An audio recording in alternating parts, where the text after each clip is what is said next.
Hi, everyone. My name is Albert Whale. I'm the CEO of IT Security Solutions. Here with me today is George Jones. George, why don't you take a minute and introduce yourself? Sure. Thank you for having me here, Albert. My name is George E. Jones Jr. I use the whole name because there's so many George Joneses on the planet. I'm president of Intrinsic Security Practioners. I've been an information security architect for roughly 35 years. So you just started, right? Just yesterday, yes. Okay. Well, I think that we've been talking for a while, George. And, what I said while we weren't recording was, we're so passionate about what we do. Yes. And that's what I think the mutual attraction is. We really love what we do as far as information security and risk management and the subjects that some people say cybersecurity, but I like to always make sure everyone understands that's just a small part of information security. Well, information security is the overall encompassing components. I do information security architecture designs as well. Yes. Of course, you've already seen my It's Safe security appliance, right? Absolutely. And very valuable tool out here today, especially in the world of APIs. Well, APIs and APTs. Well, those two. The advanced persistent threat. I mean, seriously, if they've been using zero-day threats for years and our tools can't identify what happened 6 months ago before the threat was identified, and they're not using the threat any longer, how do you find these guys? You have to be persistent as well. So that's what we do. We have a persistent attention to the network traffic, and we eliminate the threats that are inside the network already. Excellent. That eliminates yesterday's threats. Well, it makes a lot of sense, and also gives you more intelligence as to what's actually residing on your network. Kind of takes me back to the days. I think we had this conversation about Napster back in the right after Y2K, and some of my customers I had in the college industry were really being affected by Napster and not knowing who was stealing bandwidth off their networks. That's pretty interesting. Absolutely. So I just posted an infographic that we put together. I did find this graph on somebody else's research, but I just wanted to try to explain a little bit to our viewers.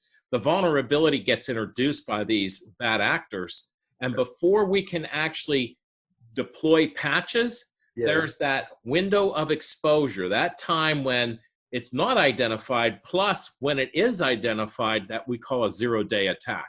Yes. So that brings up the other component, which talks about problems in our environment, which are the security methods, right? Right. You and I understand that an assessment is only good for the day it's done, right? Actually, probably the hour that it was done. Oh, okay. Yeah, we can get that granular. That's fine. And sometimes it takes days to compile the report. Absolutely. So it's already old before you get it, right? Yes. And the security tools that we're using look at known vulnerabilities, right? As best as they can tell. There you go. Because they're not always on the job and always seeing what's happening. Virus scanners don't run 100% of the time, or you'd never be able to use the computer, right?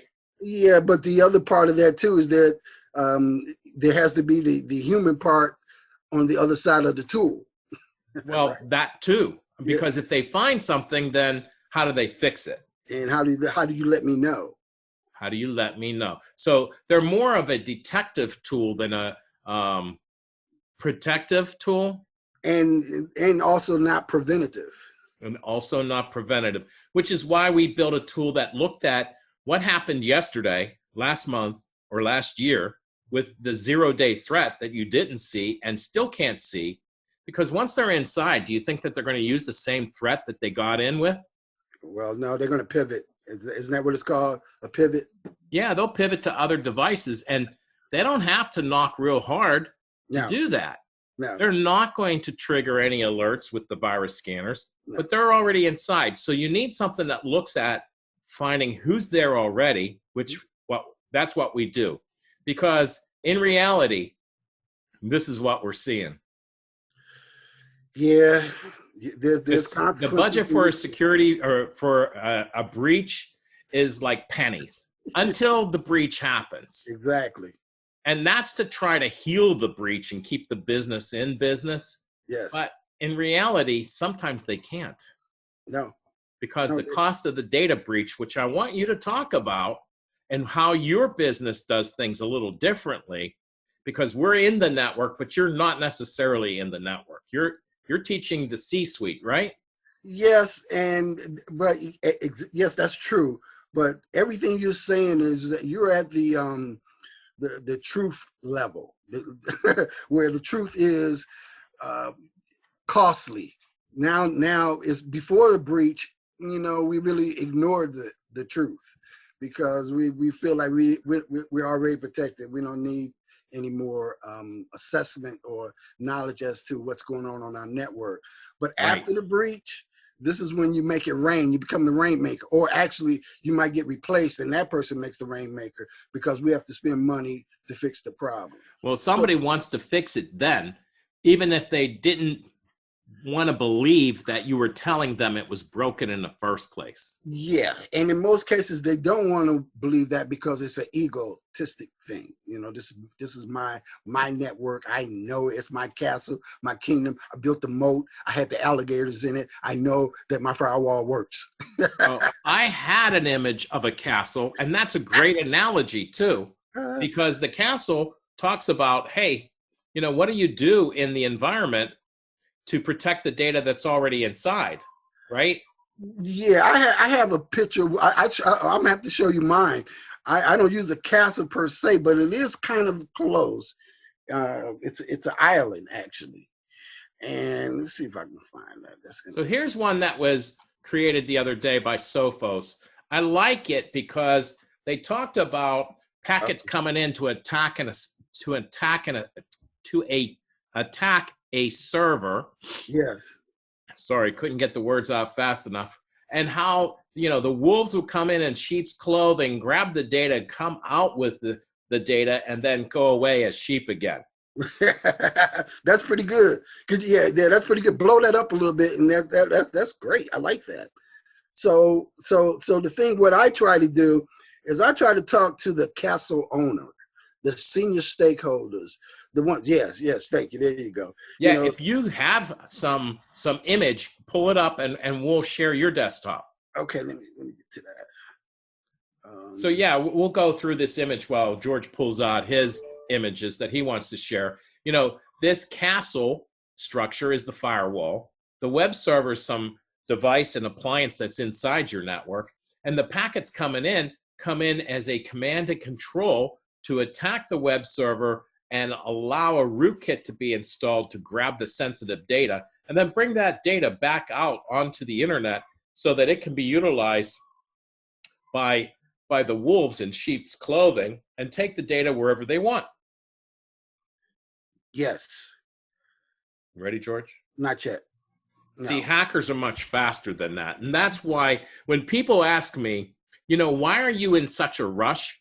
Because if you look at the activities of an attacker, they've already got this scripted. They're down to less than a second to identify your machine and probably 2 seconds to get inside. Now, some not as skilled attackers will take weeks, but that's a different story altogether. See, I can't find it right now. I'm gonna have to pause that. Can you pause right now, or can we come back or edit so that I can get situated here? Yes, sir. Hold on. Okay, great. Okay, while you do that, so let me get my stuff together here. I know it's here. I want to know my whole pitch with this one slide. You do it in one slide. You're good. Yeah, this one slide. You'll see it. We go through this, okay? All right. I'm ready. All right. So this is what I believe is the risk management challenges enterprises are going to face in the next coming 20, 30 years. This picture depicts that in various different ways and different parts of it. If you look to the right, This is the current cyber business environment that you're in now. As you see, Godzilla is pushing the backs of management to drive forward. Is As that they King try. Kong? Well, no, that's who he's on. He's on the left. We're gonna get to Oh, King oh, Kong. Godzilla is back there. I didn't see See, it. There was a yeah, little bit of see, white. and that's the way that challenges occur. You don't really see it. It's not really that clear. See, that's good. You didn't really see it, but it's Oh, there. George, that's epic. Okay. Okay. So what happened? Did I do something wrong here? Oh, I did. My bad. What did you do, George? Now I can see Godzilla. Yeah. Okay, you can see it better that way. But I don't see all the text. What happened? Wait a minute. I just messed up. I mean, and that's when you fat fingers and it's just. So this is life. Yeah, Fat fingers and all. You know, when I text on my smartphone, I don't always spell right. All right, here we go. Let's go back to the text. All right. There we go. So as you can see nowadays, the business environment is you have to be in the cyber environment in order for business to make money. And Right. how they're doing it, they're doing different things. Now the biggest trend is digital transformation. You know, before that it was user experience. These are the things that businesses have to encompass in order to stay competitive in the cyber business environment, and that's what Godzilla is. And so you have the management teams who they're charged to they have to worry about intrinsic security, which is internal. Now they have to always be looking behind their back. It's the threat. So that's where the intrinsic part of security comes. Right. When you have to be concerned about risk management from viruses now all of a sudden, and I'm talking about man and electronic nowadays, right? Are you trying to inject coronaviruses here? I didn't want to say that, but I'm just saying, you know, we also had to do Ebola. I did the swine flu, measles. These are not the limes you're looking for, my friend. Exactly. So management has to worry about keeping the lights on and maintaining the business as they move forward across this bridge of uncertainty, which is that log that you see them standing on. In front of them is the board of directors. These are the ones who own the business, the owners, the ones who sign the paychecks. They're concerned about keeping the business always in motion, always there, resilient. You know, we got to pay our stockholders and we got to pay these dividends. We got to make money. So we got to move forward to the new emerging technology, not knowing all these threats that we might be facing. And that's what King Kong is standing there waiting for you to come over here. Now, this is what happens when you get here. This is when you need someone like maybe Albert or myself to have a conversation with you about what your risks are and what is your risk for trying to encompass this new technology, and how are you preparing for these threats that we know are here now, future, so forth and so on. So the questions is for the board of directors is different than to have the conversation with management.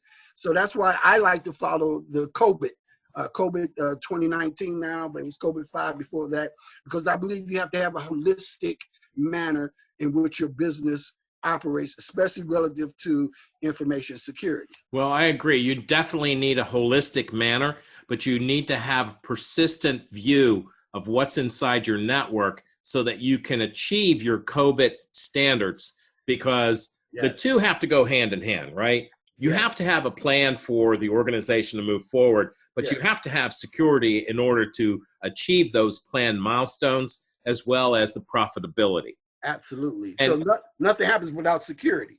Well, yeah, and I believe that we're both focused on making security efforts a profit center instead of being realized as a cost center. Would you say that would be true? Yeah. So one of my mantras, you're right. That right on one of my mantras is, you know, it's about so as a security architect, security professional, over the past 10, 15, 20, 30 years, you know, I've been a villain because I'm the guy to come tell you, oops, you need to pay for this, you got to buy that, look at this problem, that. You didn't want to hear it, but I had to tell you that because that's my job, right? Right. And that's what I do. So part of that is I've learned a hobby of managing managers, and that's what you have to do. Right. I love managing. I have to manage them though. but the leaders are the ones that I'm trying to follow. I'm trying to lead them to a thought process of mainly risk management. And risk management is continuous, it's persistent. It doesn't just check the box and you're done. No, it depends on how long you want your business to be resilient and be around. And so that's why you need to understand that monitoring your business is a persistent endeavor, and it also takes a commitment and this passion that we have. Well, I think you make a great point. And to take it outside of the security realm, you're always monitoring your business as far as accounting is concerned, right? Yes. Because you have bills to pay and payroll to meet. So your profitability has to be there, and you constantly have eyes on that. What we're saying is that you also have to have eyes on the prize, which is right in front of you, which is also cybersecurity. Yeah, not only that, yes, and that's all true, but so I have some empathy for the business side. I'll take my security hat off now, and I'll put my business hat on. I have my degree is in business. Okay. Okay. So I won't hold that against you. Don't worry, George. Thank you. Okay. So the business side is that we have to move forward to be competitive, but you have to understand the environment in which you're being competitive in, and it's changing so rapidly nowadays that new challenges, new tools, like all of a sudden big data. Now I worked from the mainframe. So big data, I didn't understand what they were talking about. I've always dealt with big data. It's always the case. That's a boat anchor, right? Big data? Yeah, big data. Yeah, something like that. I think I saw an anchor named that, boat anchor. Yeah, big data. So now everyone's enamored with statistics and how I can manipulate that. But what has occurred? You've ran into now the wrath of the users whose privacy information you've been using to compilate and assimilate with this big data tool. Now it's going to cost you money if you get caught with those things. So you have to understand what you're actually doing. And one of the biggest conversations I'm having with organizations at the top level is, how well do you know your business? Tell me exactly how you do what you do. How does the information that you use flow through your business? And that's what you're talking about. You're the guy that's standing there waiting to tell them, well, this is what's really happening on your network. You thought that was happening, but this is what really is happening. So go back and tell George, this is what's really happening. And then I'm going to say, oh, well, what did your policy say? How did that happen? How did that violate your policy? Because really, what I really have to tell these business owners every day is that it's a difference between the law and the policy, right? So the law is this: you go to court, you get a traffic ticket, you tell the judge, Judge, I didn't see the sign that said the speed limit was 45 miles an hour. What's the judge going to tell you? It don't matter. The sign was there, right? That's the law. Ignorance of the law is no excuse. There you go. I knew you was going to tell them what the deal is. But you can be ignorant of the policy. You can be ignorant of the policy. And if the policy isn't updated, that's going to come back to bite you, though, isn't it? Thank you, because the policy is not updated exactly. You didn't make the changes when you did this acquisition. You made all these changes, or new people left. You know what I'm saying? You're not forcing your policy. So everything comes down to, in my mind, and what I'm passionate about, it's still all about people. It's the same people you see walking across this bridge. It's still about people. But you have to police people with your policy. I know, but I'm dealing with people you can't see. Oh, well, no, I see them because I own the network. I must. I wanted them there. I don't know why. I don't know when they got there, but right, you don't know when they got there. That's what I'm saying. Yeah, they came in the door and I didn't even know it was open. It was the back door or the side door or the one on the roof. So here's where the deal is. If you look at this picture, can you see the hidden danger in it? Well, there's many, just like in reality. I mean, they're walking on a log that King Kong's going to tip over into the ravine, isn't he? That's one, yes. Another one is Godzilla wants to eat them. That's two, yes. King Kong wants to smash them. Three, correct. They've got to balance themselves on that log to get across the ravine. That's correct. But there's that. I want you to point to the APT. The APT? Yes, in this picture. They're in prehistoric times. I don't know. Look under the bridge. See that face in that cave? See that skull? Look at that. See that? That's a skull. It's hard for me to see that, but okay, I believe you. Okay, so here, wait a minute. I think I got another one where I outlined it. But basically, there's a skull in this cave. This is Skull Island. Remember, Skull Island is where King Kong was. I didn't see that movie, but I understand that that's a threat. That's a threat. That's a definite threat. But the ones that they can see right now are active threats. But them, and those are the ones that we're going to throw money at. But if we don't have our policies and procedures, it's the one in the cave that's going to get you. Yeah, and if you're not looking at the one in the cave on your network, that's going to get you too. It's been getting you. You already got. Well, that's true. Yeah, I mean, yeah, it's too late now. When you come, by the time you get to me, if they didn't pay attention to you, I mean, you can go back to that money picture that you had, because that's what it's going to cost. Oh yeah, definitely. Well, All George, right. I have a policy of keeping my videos short so that people will want to come back and view other ones. No problem. And I love talking to you, so we're gonna have to come back and do this again. All right? Again, I have a different perspective for you. You don't have to change your focus. I like your focus. It's right where it needs to be. You want a different picture? That's another story. Thank you, sir. Thank you, George. Thanks for enjoying or coming with me on this journey today. And not sure what we're going to title this one, but this is It's Safe, Problem Solved. Great. Have a wonderful day.